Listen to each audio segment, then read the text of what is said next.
So I need to preface this by saying that I'm genuinely one of the most skeptical people you'll ever come across. Like, my friends make fun of me for it. I'm the guy who, when someone tells a ghost story at a party, immediately starts poking holes in it. I don't believe in the paranormal. I don't believe in most things I can't physically verify. And I've never once told a story like this before, because I've never had a reason to.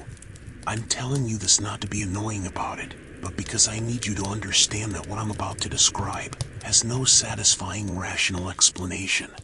And that bothers me more than I can really put into words. Because if there's one thing that genuinely unsettles me, it's not being able to explain something. I'm an electrician.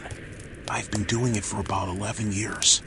Commercial work mostly, though I'll take residential jobs when things are slow.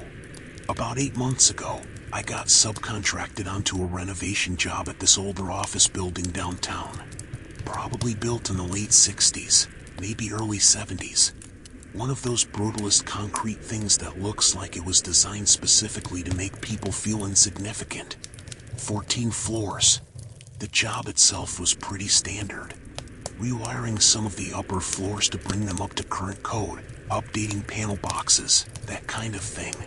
It was supposed to be a 3-week job and ended up being closer to 6, because of various delays that had nothing to do with me. Because of the delays, a lot of my work ended up getting pushed to off hours. The general contractor was trying to keep disruption to the occupied floors minimal, which meant I was frequently in the building after everyone else had gone home. This didn't bother me at all. I actually prefer working in empty buildings. Less people asking questions, less noise, easier to focus. The building had 2 elevators. One was a passenger elevator with those old brushed steel interiors that were clearly original to the building.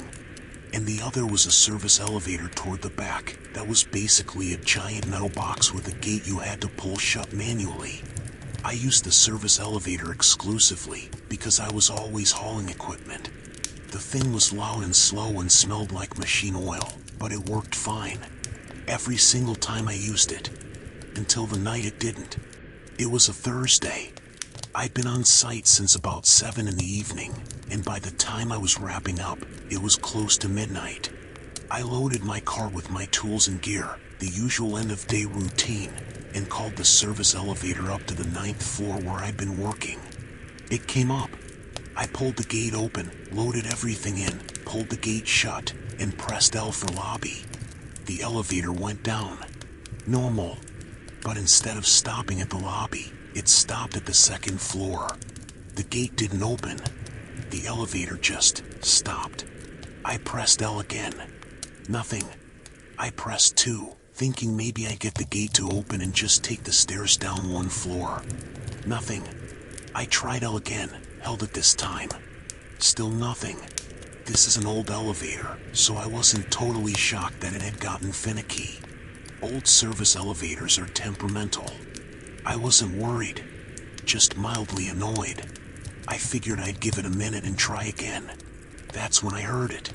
And I want to be really precise here, because the details matter. It wasn't coming from inside the elevator with me.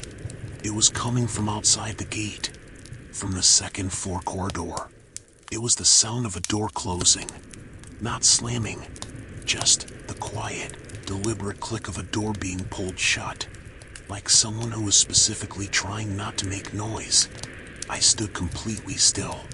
The building was supposed to be empty. The only occupied floors were 3 through 7, and the offices on those floors had all been cleared out by 5. There was no reason for anyone to be on the 2nd floor at midnight.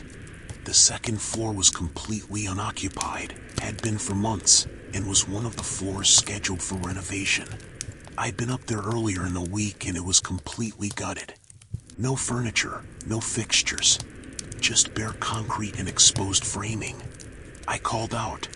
I said something like, "Hey, is someone there?" which felt stupid the second it came out of my mouth, but I didn't know what else to do. No answer.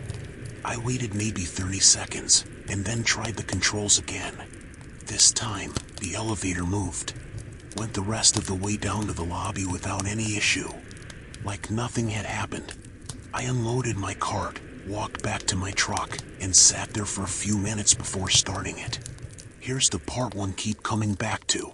The next morning, I mentioned to the site supervisor, as casually as I could, that I thought I might have heard someone on the second floor the night before, just to see if there was any legitimate explanation, like maybe a security guard or another contractor working late. He told me flat out that there was no security presence in the building after hours, and that no other trades were scheduled for nights that week.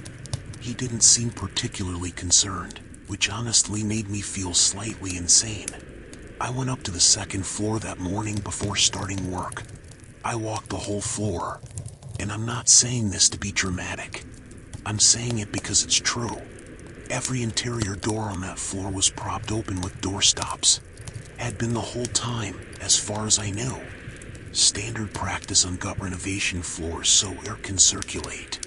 Every single door was propped open. There was physically no door on that floor that could have been pulled shut. I finished the job. I never heard it again. I've thought about it probably more than is reasonable for something that lasted all of 5 seconds. I don't have an explanation, and at this point I've accepted that I'm not going to get one. Which, like I said at the start, is the thing that bothers me the most.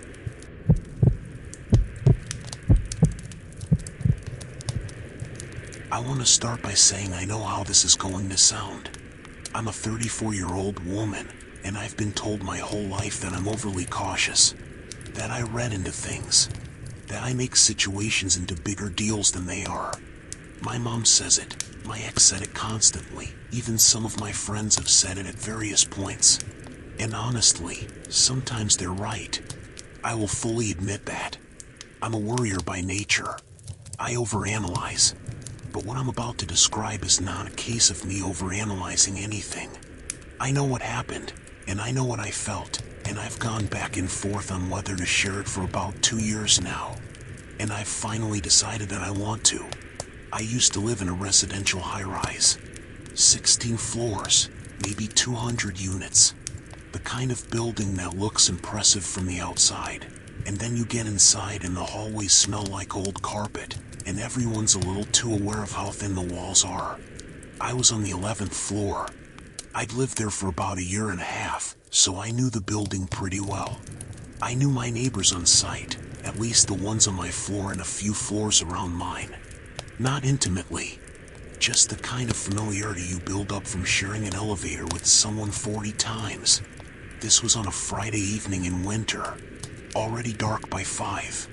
The kind of cold where you walk fast with your chin down and don't make eye contact with anyone. I'd come home from work, gotten Chinese takeout on the way, and was just trying to get upstairs and decompress. I called the elevator, it came down, doors opened, I got in. There was already a man standing inside. He wasn't anyone I recognized from the building. That's not unusual in a 200-unit building. You're never going to know everybody. He was maybe in his mid-50s. Normal looking in every way. Dark coat. He was standing toward the back, which I remember noticing, but not thinking much of.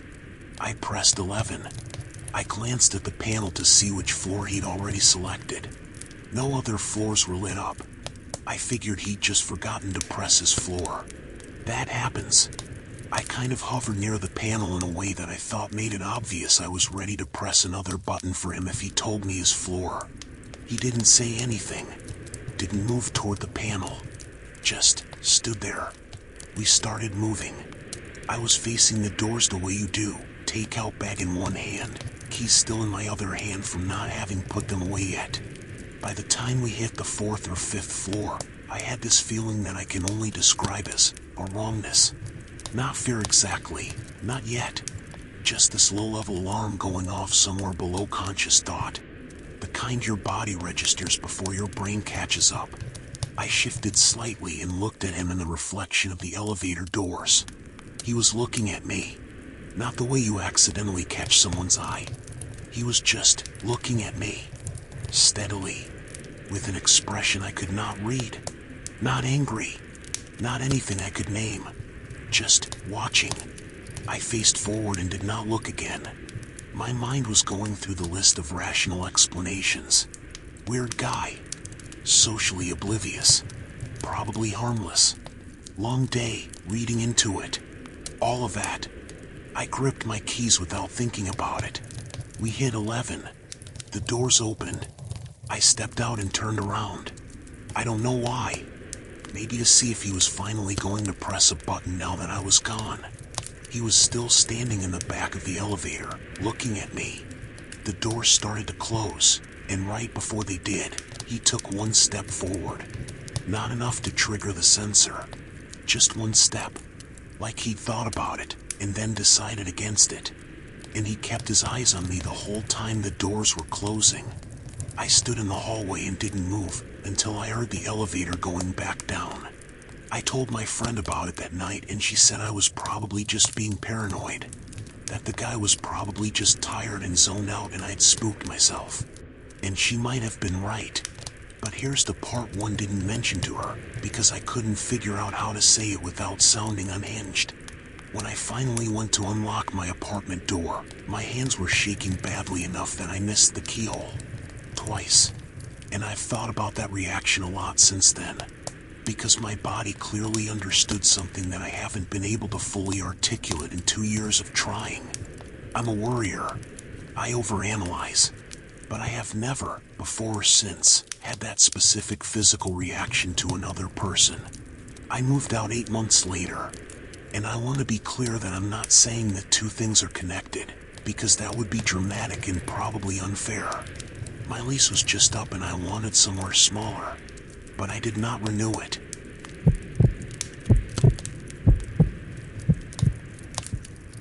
Alright, so this one requires a little bit of setup, because the context is important. I work for a property management company, and part of my job involves doing condition assessments on buildings that our company is considering taking on as new clients. Basically, I go in, walk the whole property, document everything, and write up a report on what shape it's in and what kind of work it's going to need. It sounds pretty mundane, and honestly it mostly is. I've walked through hundreds of buildings at this point. Parking garages, warehouses, old hotels, everything. You develop a kind of clinical detachment after a while. You stop seeing a building as a place where things happen, and start seeing it as a checklist of systems and components. I say this because I want to be honest about the fact that I went into this particular building with that mindset. No preconceptions, no expectations, just a job. The building was a 10-story mixed-use property. Older, probably late 70s construction. The company that owned it had let it slide pretty badly. Ground floor retail had been vacant for a few years. The upper floors were a mix of occupied and empty residential units. The whole thing had this quality that I've noticed in buildings that have been neglected for a while, like the structure itself is tired. I know that sounds ridiculous. It's just the best way I can describe it. I was doing my assessment on a Tuesday, middle of the day. I had a key card that gave me access to all the common areas. The elevators, stairwells, mechanical rooms, roof. I started at the top and worked my way down, which is my usual method. Took the stairs up, planned to use the elevator on the way back down between floors, just to assess its condition. The building had one elevator. Single cab, original to the building from what I could tell, though it had clearly been serviced and updated over the years. Everything was fine through floors 10 down to 5. Elevator moved normally, no unusual sounds, doors opened and closed on timing. Standard. I noted a few minor things, a slight hesitation on the door sensor at 8, some cosmetic wear inside the cab. Nothing concerning. I was at 4, heading down to 3, pressed the button, doors closed, elevator started descending. And then stopped. Between floors. I've been stuck in elevators before. It happens. I wasn't concerned. I checked my phone to call the elevator company number I had in my file for this building, but I had no signal, which wasn't surprising, given the age of the building's infrastructure. I pressed the emergency call button inside the cab. It rang. No one answered. I pressed it again. Nothing.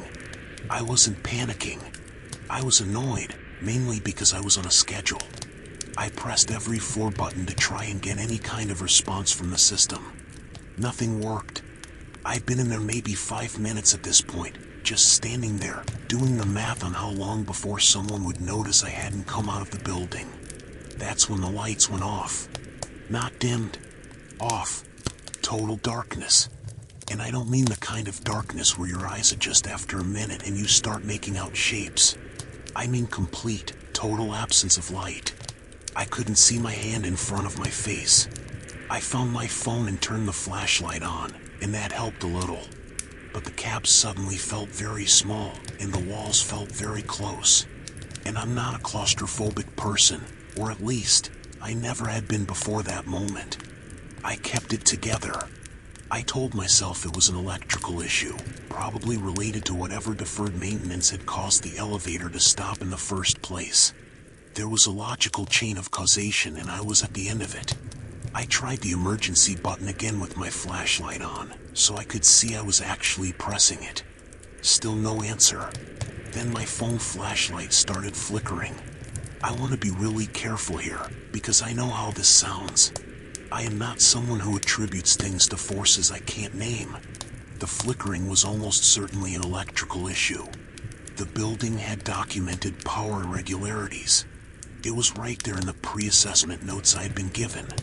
There was a rational explanation. I held on to that. But then the elevator moved. It didn't go down to 3 the way I'd intended. It went up. Slowly, with this low grinding sound I hadn't heard at any point during my earlier use of it. It went up past 4, past 5, and stopped at 6. The lights came back on. The doors opened. I have done hundreds of these assessments. I have been in buildings in significantly worse condition than this one. I have been in buildings that were actively structurally compromised. Buildings with mold problems bad enough to require a respirator. Buildings that had been partially gutted by fire. I have never once cut an assessment short and left before finishing. I left that building. I walked out of that elevator on 6, took the stairs the rest of the way down, went to my car, and wrote in my report that I had been unable to complete the full assessment due to an elevator malfunction and would need to reschedule.